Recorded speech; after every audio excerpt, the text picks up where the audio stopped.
안녕하세요. 자, 이번에는 어떤 거에 대해서 할 거냐면 1편에 이어서 우리가 이제 느낌표에 대해서 했기 때문에 이제 퍼미테이션에 대해서 해보도록 할게요.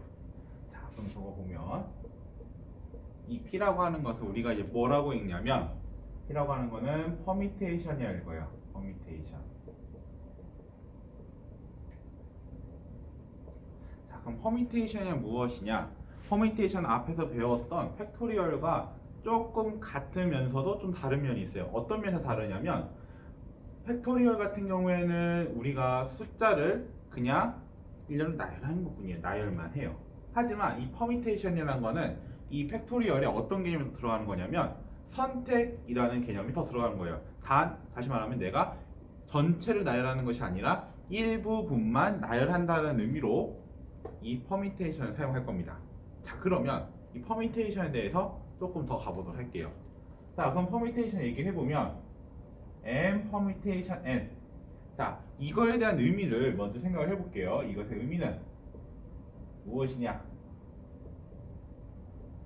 의미는 자, 서로 다른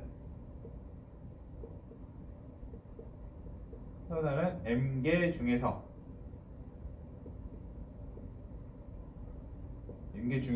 몇 개를 뽑는 거냐면 N개를 선발해서 N개를 뽑아서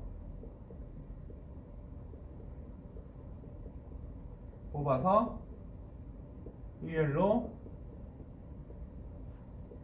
나열하는 가지수라고 볼 수 있어요. 가지수.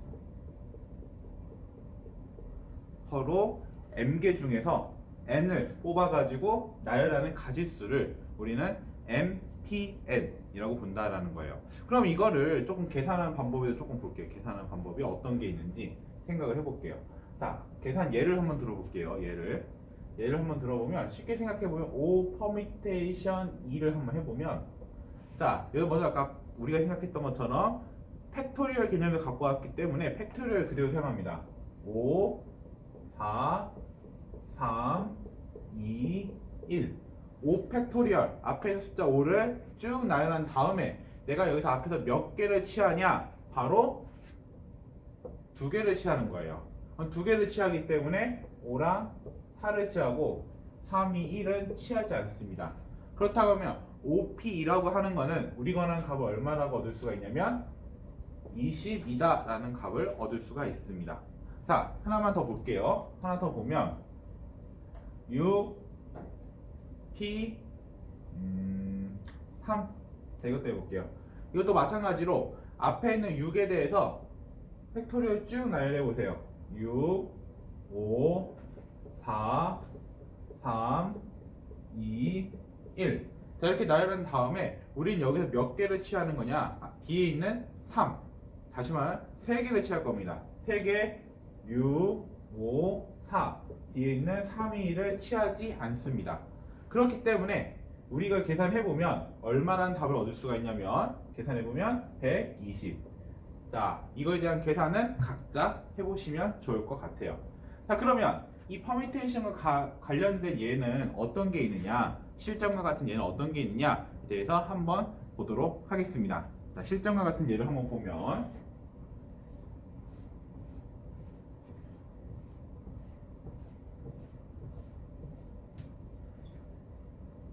자, 실전과 같은 예를 보면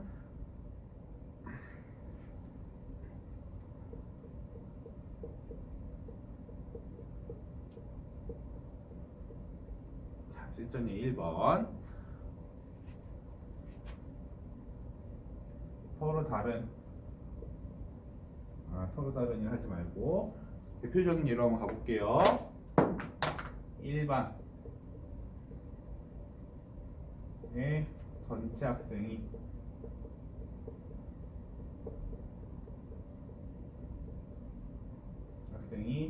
20명일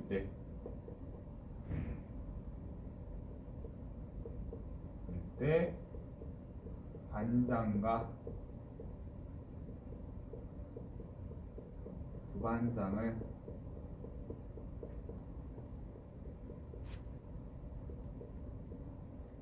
뽑는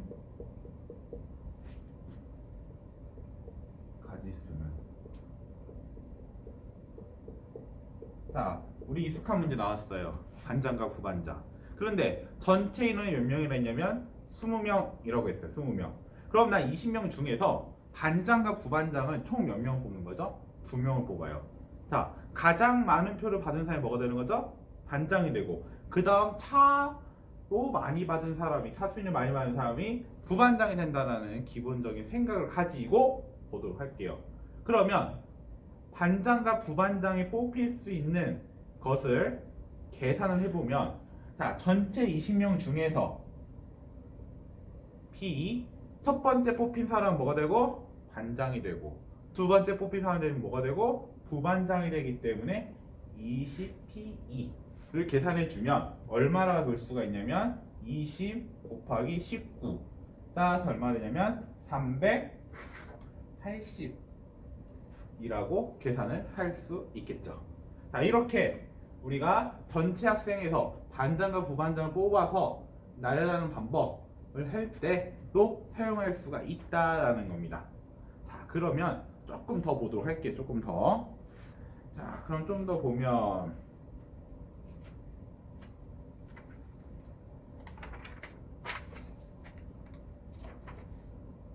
자, 그래서 조금만 경우를 좀 생각해 보겠습니다. 지글 좀 지우고.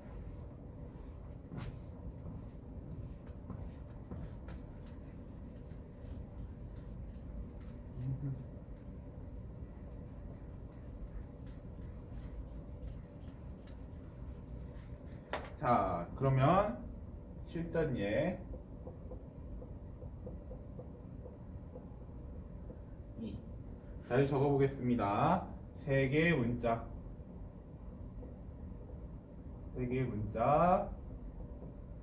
B, C, D에서 서로 다른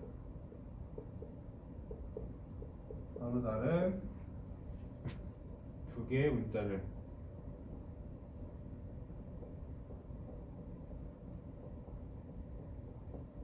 문자를 한 번씩만 택하여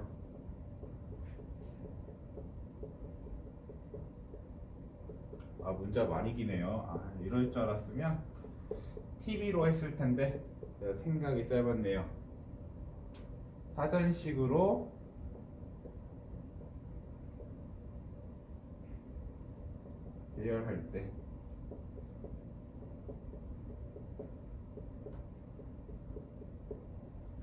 대열할 때 자음이 맨 뒤에 오도록 나열하는 방법을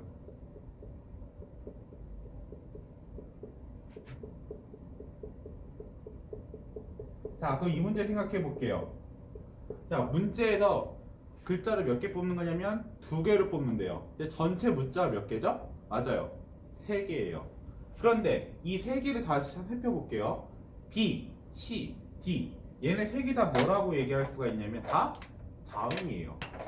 그러면 다시 말하면 B도 자음, C도 자음, D도 자음. 다시 하면 얘네 셋 다 뭐다? 자음이라는 거예요. 그럼 내가 두 글자를 뽑았을 때 어느 쪽을 뽑더라도 항상 뭐가 뽑힌다?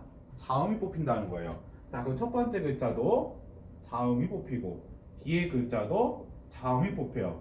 나는 뭘 원하면 되는데 맨 뒤에 뭐가 오면 된다는 거예요? 맨 뒤에 자음이 반드시 하나 온대요. 그런데 어떻게 뽑아도 자음이죠. 그렇다는 얘기는 다시 말하면 이 문제는 무슨 문제와 같은 거냐? 계산해보면 3P2를 계산하는 문제와 같은 문제입니다. 자음 중에서 2개의 자음을 뽑아가지고 사전식으로 나열해라. 그럼 다시 3P2를 계산해줘야 하는 건데 3 곱하기 2 따라서 우리가 하는 답은 얼마 된다? 6이 된다라는 사실을 얻을 수가 있습니다. 자, 사전식이란 말은 어려울 수 있어요. 그리고 자음이란 말도 헷갈릴 수가 있어요. 근데 사전식이라고 하는 거는 알파벳 순서대로 차례대로 배열하는 거예요.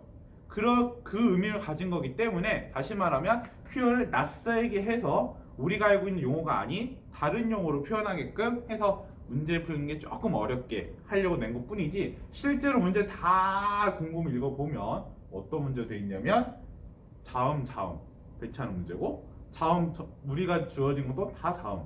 그럼 그 중에 3개 중에서 2개를 뽑는 거니까 3P2만 하면 우리 권한은 자음을 계산할 수 있다. 자음까지 나열 수 있는 경우를 계산할 수 있다. 그래서 6이다 라는 사실을 얻을 수가 있습니다. 자, 그럼 이제 P라고 하는 거에 대해서는 어느 정도 이제 다 안 것 같아요. P라고 하는 거는. 그래서 조금만 더 나아가 보도록 할게요. 자, 그러면 지우고